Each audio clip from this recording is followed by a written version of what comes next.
Hey guys, I'm back with another Paleo deck profile. Uh, I topped another regional back to back. Uh, James Hakuna Matata asked me to come back again uh, because the last profile was kind of the last tournament of the previous ban list. So he wanted to know if I made some changes post ban list.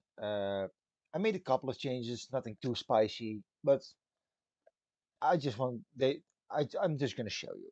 And of course, this time I want to give a huge shout out to Joshua Schmidt and his entire Twitch chat because some of the IDs and it was an inspiration and there was a spicy tech in the deck because of the Twitch chat of Joshua Schmidt. So shout out to them and him. Okay, so of course we're still on the back jack, the boy. Consistency, no explanation needed. We're still on Soldier Dragons. This gives you so much advantage, both going first, both going second.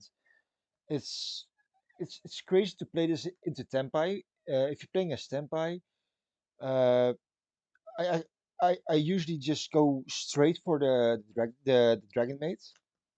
Uh, because if you go Soldier Dragons into Soldier Dragons into Dragon Maid, it just Black Rose you and you lose all your monsters.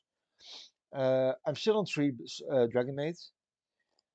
Uh, Against better judgment maybe, but two is enough. But I'm still on three because I just like it. I actually like opening it, this one uh, because I just like the feel of my graveyard. I cut the tidying because that's just more of a heartbreak unless you open these. But maybe I'm gonna test it again. But I wanted to test other cards, and yeah, I'm still not on Red Shield by the way. The spell lineup is exactly the same. Triple Tune, Triple Desires, still Triple Morganite. I was testing a while with two, which is also possible and one reasoning. I tested the Demise again in the last weeks, but wasn't that great. Uh, Triple Morella, Triple Incoidia, Triple Canadia, Triple Dynamiscus, and Triple Olenoides. You need at least all these 15. You can against certain matchups you can maybe side one out to have 14 in your main deck. I sometimes do that like with the Canadian against Voiceless Voice because you can target them all. Uh, yeah, but you need to at least this them. The other polyos kind of suck, so that's it. Triple rollback. Like I said in previous deck profile, this is your heart and soul of game one and two.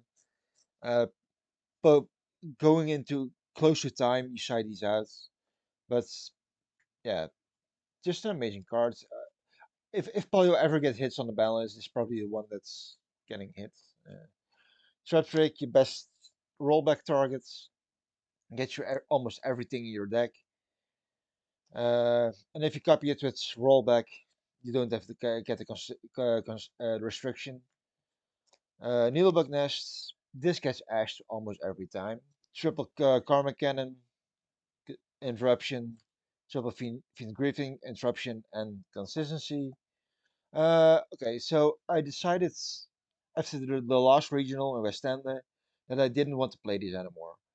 But after some testing and uh, discussing with some friends of mine about other matchups like Tempire, for example, I and Snake Eye, I decided to give them another shot, and they were better than in West End. I'm still not convinced about these, but they sound better than they play. So I'm still not convinced. And yeah, they not don't yeah. I like them in practice, but in tournaments they feel short. Like I still don't know. New addition to the deck is Threatening Roar for Tempai, but I still play the Tuaboku because the thing is this is more like a stallish deck, and then to and you look for a point where you can hit them. Like you wait for a point, uh, for open spots, so you can go for the kill, go for the control. So these cards help you with that. Same with, of course, Rise to Full Height. And I didn't want to play like the full nine defensive cards. You also have like Karma Cannon. Uh, but Waboku was better than Threatening War against like every other matchup than Tenpai.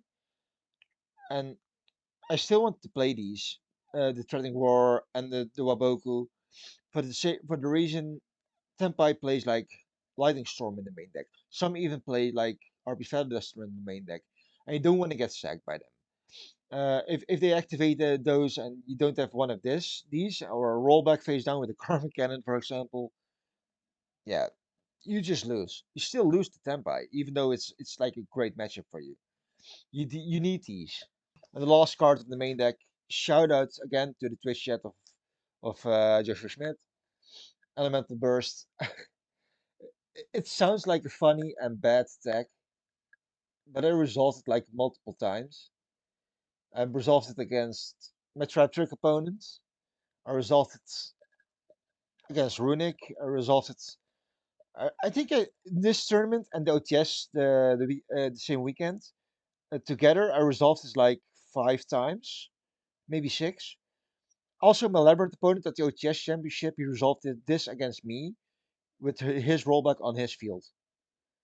So he copied my Elemental Burst against me. So that was a little bit scary. So side this out against Labyrinth. Just a small advice. That was 60 card main deck. The extra deck, I decided to cut one Opabinia. You never really need the third one. I like the third one, but you don't need it. So I decided to cut it for another other cards. Two of the Malakaris. This one you do need at least a two. Still on one toad. To win more. Sometimes it's fine. I'm back on Gigantic Sprite and also on Centaurea instead of like the third Opabinia. They have both like their own uses. Like I said in the, on the deck profile, Sky Cavalry Centaurea is needed just to walk over an SP and then make use. And Gigantic Sprite has like multiple uses. It's like a beat stick together with the Paleolink. It also can like summon like your dragons from the main deck, but you rarely do that. But the best interaction I did with this is I made this with Camera Rester underneath it. I used this effect to special something, and then I walked over a Flamberge Dragon. So he couldn't special summon with Flamberge Dragon because we're both locked in level twos, and that was something I loved. Like just a small interaction that's actually comes up more than you would think. Downer Magician, of course, still to Zeus. Like like we discussed, trees sometimes is good, but you just have space issues. One Typhon is like needed. It's mandatory. You make this sometimes more than in certain matchups. You make this more like than Opabini or something. I'm on Anima now instead of Linkaribo. I'm still debating between this and Almirage. The only reason Anima is here instead of Almirage is for one simple reason. That's reasoning. If I special summon a backjack from Almirage, from reasoning, you can as easily make this. I also like stole like 2 cards with this card. People still don't respect the Anima Zone, even though we're in the Snake Eye format. Camber Racer, Anemone, and Zealanthus are in here as well. I did the line once in the regional. I did it twice at the OTS Championship though. I didn't top the OTS Championship. That was totally my own fault. But I topped the regional, so that was fine. Uh, yeah, I'm actually debating about still playing the SP Little Knight again, but I don't know what I could cut. Like I maybe can cut like still one of these actually, like the Gantic or the Centaurea, but I don't know. Like so SP is only good with like the Gigantic, so I'm still debating what to cut if I want to play it. We're still on the side deck. We're still on the Scary Shot package. I was debating with some friends, the other Paleo guys. If you also should play Dogwood, the nun, but I think this is fine enough. Like every time I went to rent into time, this time I used it actually. I used it multiple times, and every time I went close to time, this just won me the game. This time I was on triple D barrier instead of two, and this time in the side.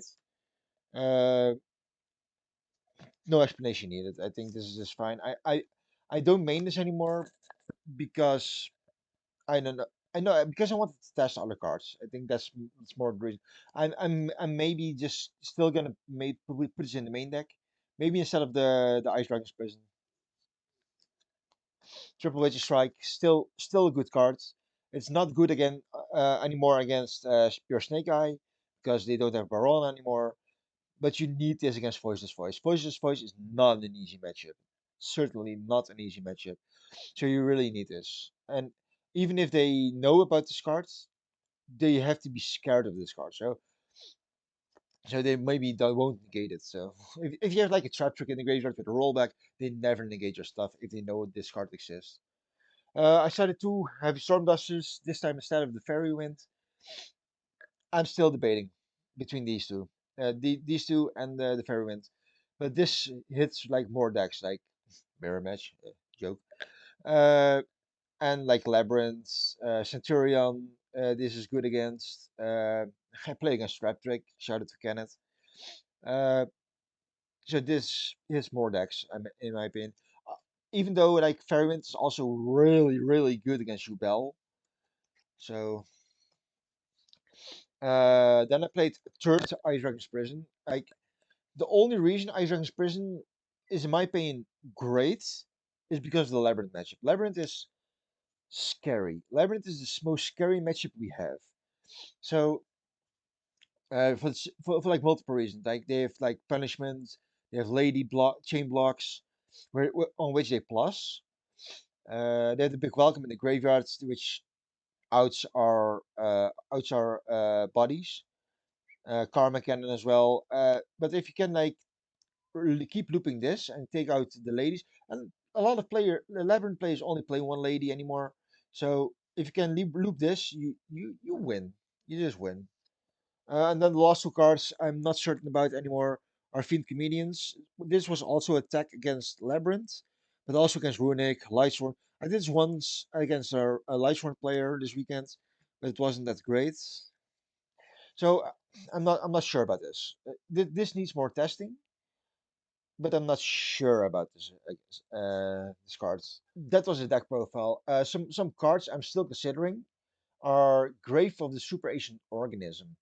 Grave of the Super Asian Organism. I know it's not a normal trap, but in my opinion, it's a great floodgate in this specific format. It's the only card I. It's the only trap I could consider that's not a normal trap because it hits like Voices Voice, it hits like Labyrinth, Melodious, Tempai, it hits like everything. The only card that could maybe is a problem is SP Little Knight. So if you have like if you can back it up by protecting it against like SP, we're set. Other cards I'm considering are some, like I said, Fairy Wind again. Uh, Maybe a Boku. I was thinking about Spiritual Swords of Revealing Light in the side. Uh, and I need something better against Labyrinth instead of the Fiend Comedians. Because Labyrinth is a scary matchup. Yeah, that's it. Uh, Thank you for watching.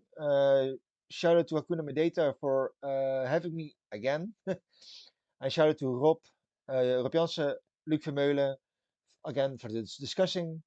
And that's it. Thank you guys. Like and subscribe.